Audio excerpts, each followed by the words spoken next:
always wanted to be in a band, but I couldn't play an instrument. So photographing the band or being in the pit was as close as I could be. Hey, you can bang a good cajon. I've seen it. Which is a Spanish drum, by the way. Just it's not a euphemism. Oh my God. It was the closest I could be to being in the band. And I was doing photography even while I was at university studying filmmaking. And it just so happened that I just naturally was starting to get more photography work. I think with video, there needs to be more budget because there's more equipment or they might need a team. Photography is generally just, most of the time, just one person. Yep. So I just naturally was getting more work with photography. I dabbled in a bit of everything, like anyone in their career will dabble into with photography. They'll dabble into a bit of everything. They'll try a bit of pets and portraits and weddings and lifestyle and landscapes. They'll try everything till they figure out what it is they want to do. And coming up to the present day, I am now primarily a wedding and portrait photographer. That's now my thing.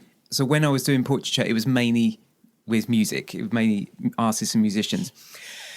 And in that industry, it's a bit of a pedestal. And having worked with some very lovely people, there isn't as much of an appreciation for what you do versus photographing a wedding. Photographing an artist, after about 2, 3, 4 months, they're going to need new material because that's just the way it is. Yeah. Photographing someone's wedding day, those images are going to live with them for the rest of their life. I mean, what an honor and a privilege as a photographer to be able to have Capture that that responsibility.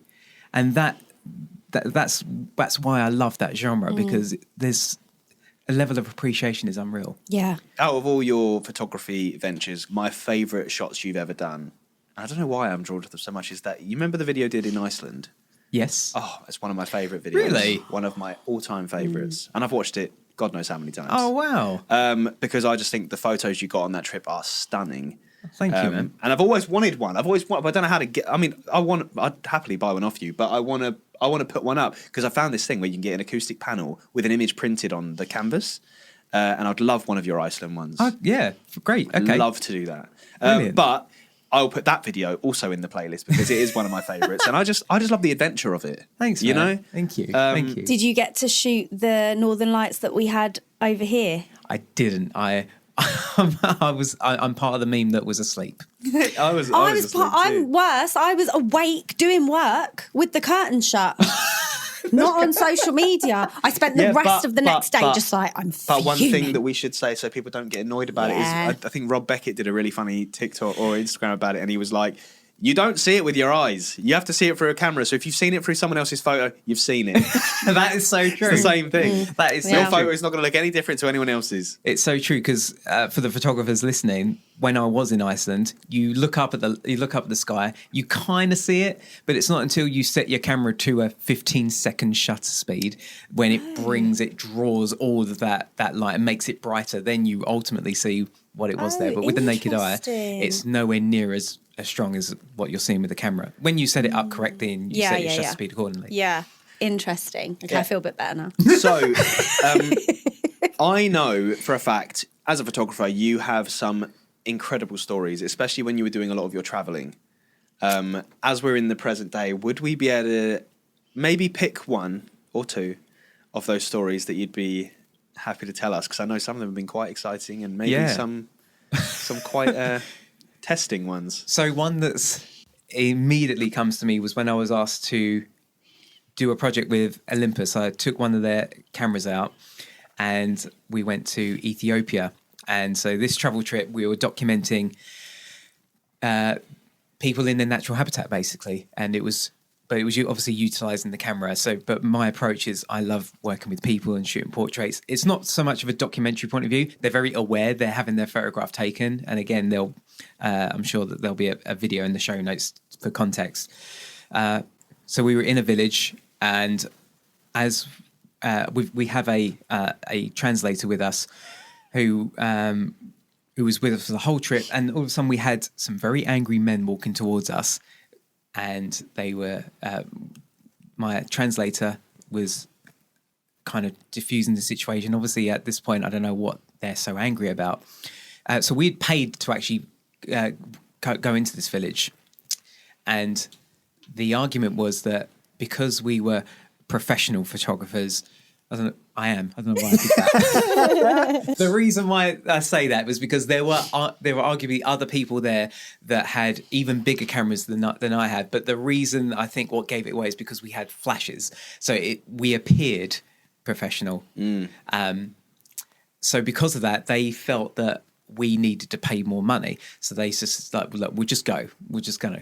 So we went back to our car. They were still really angry. They wanted us to hand over money, and we said, we don't have any. Look, we're just going to go. Really sorry. So we got into our car, and we were driving down the road. They were following us in the back.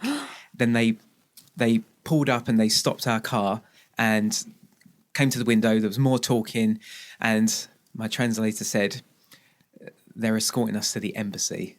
They're not happy with what's gone on. So we went to the embassy, and it was not the embassy. It was just this really dingy shack with a guy behind a desk there, and lots of argument going on. They were like, we sat down, and they were like pointing at us and like pushing my shoulders and all this stuff. Like, you need to pay more, all this stuff. And so we don't have the money. It's like, okay, well, we'll escort you to the bank. The nearest bank was a 45-minute drive away, but it was closed. So we said, I can't physically give you anything.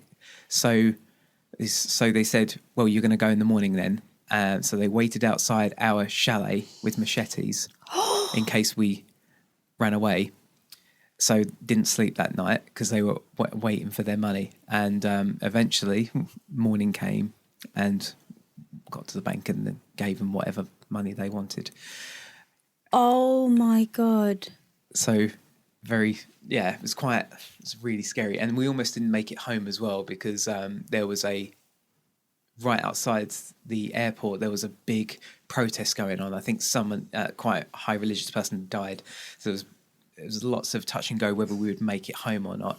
We couldn't drive into the airport. We had to fly into the local airport. So we were able to get a propeller plane like Indiana Jones. Oh, wow. My assistant couldn't even stand up in the plane. It was so small. And we had to fly into the main airport. And once we've landed in the main airport, we knew we were safe because then ultimately we would then be going home to London. But yes, but that all happened in the last 48 hours. So glad it didn't happen in the first few days. Oh, yeah. God, yeah. But so do you know then, were they official people? Were they right in what they were? They weren't official at all. The translators since then said it was just they just saw an opportunity to make more money because they believed if we had all this equipment that you'll be good for the money sort of thing. We would be wealthy. Do you remember how much you had to pay them? £800. Yeah. Did you get any images from the trip? Yeah. Oh, you did? Yeah, as I say, that all happened in the last 48 and hours. you were able to use them? Yeah. How's that affected you, like, now? Like, did that... I think I would have been... my assistant he was very cool. I was crapping myself. Yeah. But I would have been. He was so calm and collected, and I just kept looking at him. I just kept looking at Alex ahead of me because he was just like the arguments were flying over our head, and I was like that. And Alex was just like, he was looking at me like... Yeah, I would have needed someone like that as well. Because you imagine if I'm like, but I didn't... It just would have exacerbated the situation. So Alex said, just say nothing. Yeah. Just sit here, say nothing. Oh, my God, Tommy. So, was that one of the contributing factors to why you went to do weddings?